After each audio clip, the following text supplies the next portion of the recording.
So guys, আজ আমি চলে গেছিলাম কলকাতা মেট্রো। भाई यहाँ पे क्या हो रहा भाई। আর আমার সাথে ছিল আমার বন্ধু। ये कहाँ फंस गया भाई मैं। তারপর বাচ্চা সেখান থেকে লিফটে ওঠা শুরু করে, আসলে লিফটে উঠে গিয়ে খালি পড়ে যায়। হ্যাঁ, তারপর আমরা পৌঁছে যাই আমাদের সেই গন্তব্যস্থল, মানে সেই পুরনো রাজবাড়ি। আর সাথে ছিল আমার মামু। সো সেখান থেকে আমরা বিভিন্ন অ্যাঙ্গেল থেকে সেই পুরনো দিনের কাহিনী, স্মৃতি সমস্ত কিছু শুনি। বলছে নাকি এই পুকুরেই সেই রানীরা স্নান করতো।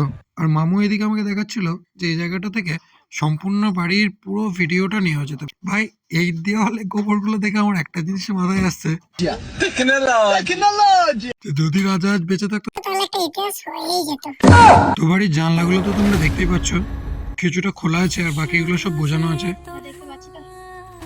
তো সমস্ত বাড়িটা পুরো দেখার পর এটা হচ্ছে বাড়ির লাস্ট ভিউ, মানে সাইড পুরো অ্যাঙ্গেল থেকে। সো বাড়িটা ছিল বন্ধ, তাই আমরা একটা মাত্র ফাঁক ছিল যার মধ্যে দিয়ে বাড়ির সামনের উঠোনটার একটা ভিউ নেওয়ার চেষ্টা করলাম। সো বেশি আর দেরি না করে আমরা চলে এলাম গঙ্গার পাড় এবং সেখান থেকে চলে এলাম Howrah railway station. So railway স্টেশনে কতটা পরিমাণে ভিড় আজকে তোমরা দেখতেই পাচ্ছ।